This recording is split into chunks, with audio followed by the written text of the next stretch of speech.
जय हिंद everyone, welcome to the mission NDA. आज का जो लेक्चर है इसमें हम मोशन के बारे में स्टडी करेंगे। तो आइए स्टार्ट करते हैं।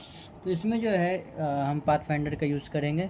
पाथफाइंडर की हेल्प से हम जो है मोशन को स्टडी करेंगे। तो आइए शुरू करते हैं मोशन। तो मोशन के बारे में दिया गया है, if an object in continuously changing its position with respect to a fixed point then the object is said to be in motion. Some definition related to motion are given below. जब कोई भी object continuously अपना position change कर रहा है with respect to a fix point, तो उसको जो है मोशन कहा जाता है। तो आइए इसके बारे में जो और भी कुछ गिवन दिया गया है, डेफिनेशन दिए गए हैं इससे रिलेटेड, जैसे कि distance, displacement, speed, velocity, acceleration, इसके बारे में हम स्टडी करेंगे। तो पहला आता है डिस्टेंस। डिस्टेंस के बारे में दिया गया है, the length of the actual path travel by an object during motion in a given interval of time is called distance. तो डिस्टेंस जो है इसके बारे में दिया गया है, ये जो है एक एक्चुअल पाथ ट्रेवल होता है। जैसे कि ये जो है एक पॉइंट, यहाँ से कोई बंदा ऐसे करके जो है गोल गोल होके जो यहाँ पे आएगा, तो यहाँ से जो इसने टोटल डिस्टेंस जो कवर किया है इसको डिस्टेंस कहेंगे। तो डिस्टेंस जो है एक स्केलर क्वांटिटी होता है। ये जो है डायरेक्शन पे डिपेंड नहीं होता है। Distance doesn't depend on direction.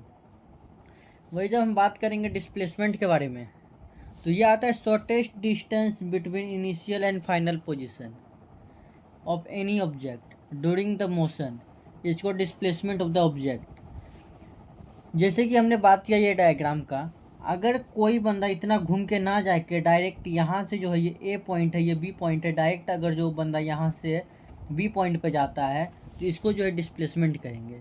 Displacement जो है ये एक वेक्टर क्वांटिटी है और ये जो है डायरेक्शन पे डिपेंड होता है। तो इसके बाद जो पॉइंट आता है वो आता है स्पीड। स्पीड जो है वो होता है the distance travel by the object per unit is called the speed of the object. कोई भी ऑब्जेक्ट जो पर यूनिट टाइम में डिस्टेंस कवर कर रहा है, ट्रैवल कर रहा है, उसको जो स्पीड कहते हैं। स्पीड का फॉर्मूला होता है distance travel by time taken. Total distance by time जो है वो स्पीड कहलाता है। स्पीड के जो है 3 टाइप्स दिए गए हैं, uniform speed, non uniform speed and average speed. तो यूनिफॉर्म स्पीड क्या होता है ये देखते हैं। An object is said to be moving with uniform speed if it cover equal distance in equal interval of time।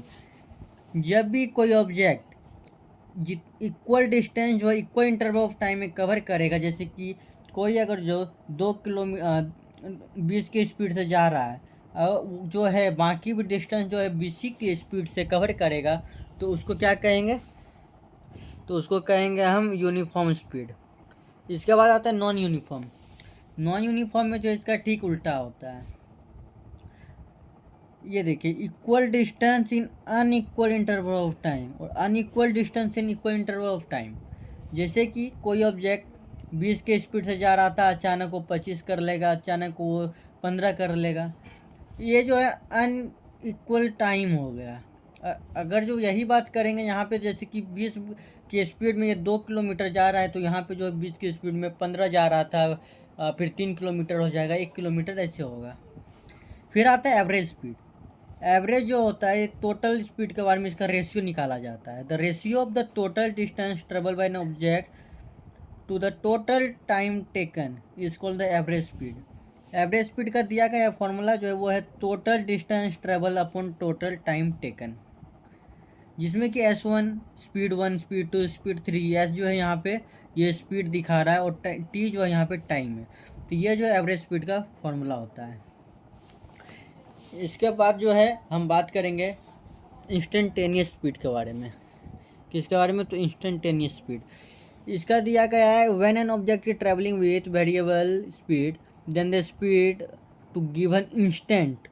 जैसे कि बाइक चल रही है, आप चला रहे बाइक को, अचानक किसी ने पूछ लिया कि अभी स्पीड कितना है, तो आप जो स्पीड बताइएगा स्पीडोमीटर में देख के, उसको इंस्टेंटेनियस स्पीड बोला जाता है। नेक्स्ट जो आता है वो होता है वेलोसिटी। वेलोसिटी क्या होता है?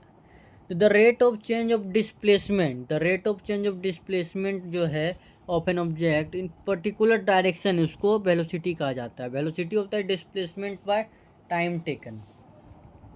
इसमें भी जो है टोटल 4 टाइप आते हैं, uniform velocity, non uniform velocity, average velocity and instantaneous velocity. तो यूनिफॉर्म वेलोसिटी जो है ये होता है if an object undergo equal displacement in equal interval of time then its state to be moving with uniform velocity. इसमें जो है सब कुछ सेम है, बस डिस्टेंस की जगह पे डिस्प्लेसमेंट आ जाएगा। ठीक है, तो इसके बाद का जो टॉपिक है वो है एक्सेलरेशन के बारे में। तो एक्सेलरेशन क्या होता है? The time rate of change of velocity of N object is called the acceleration. Acceleration क्या होता है? तो वो होता है change in velocity, change in velocity upon time taken जो है उसको एक्सेलरेशन कहा जाता है। इसमें भी सेम होगा, 4 टाइप आएंगे, uniform acceleration, non uniform acceleration, average acceleration and instantaneous acceleration. तो इसमें पहले बात करेंगे यूनिफॉर्म के बारे में। हाँ, एक्सेलरेशन के बारे में और भी कुछ बातें जो जैसे कि ये वेक्टर क्वांटिटी में आता है। इसका uniform acceleration, an object is said to be moving with uniform acceleration if its velocity changes by equal amount of equal interval of time। जो उसका वेलोसिटी जो वो चेंज हो रहा है इक्वल टाइम के हिसाब से, तो उसको हम बोलेंगे यूनिफॉर्म एक्सेलरेशन। वही बात करेंगे जब नॉन यूनिफॉर्म एक्सेलरेशन की, तो ये होता है an object is said to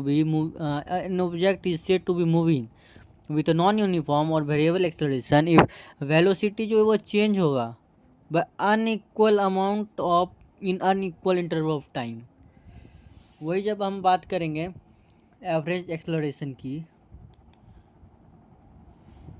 तो एवरेज एक्सेलरेशन होता है if a body travel with uniform acceleration a1 and a2 in time t1 and t2 respectively, then the average acceleration can be written as a equal to a1 t1 plus a2 t2 अपन जितना time हमने taken किया है t1 plus t2, इससे जो है हमारा average acceleration निकलेगा। उसके बाद आता है इंस्टेंटेनियस एक्सेलरेशन।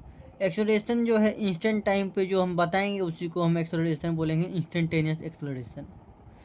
कुछ पॉइंट दिया गया है जैसे कि the velocity of an object decrease with time, acceleration in negative. जो एक्सेलरेशन निगेटिव होता है उसी को रिटार्डेशन भी कहा जाता है और इसको डिसलरेशन भी कहा जाता है। ठीक है, retardation and deceleration. Velocity and acceleration of an object need not be zero simultaneously. Velocity और एक्सेलरेशन जो है ऑब्जेक्ट का ये जीरो एक साथ नहीं हो सकता है। तो आज के लिए जो इतना है, इसके बाद जो हम आगे का जो भी टॉपिक होगा हम यही पाथफाइंडर के हेल्प से कवर करेंगे। तब तक के लिए जय हिंद, थैंक यू।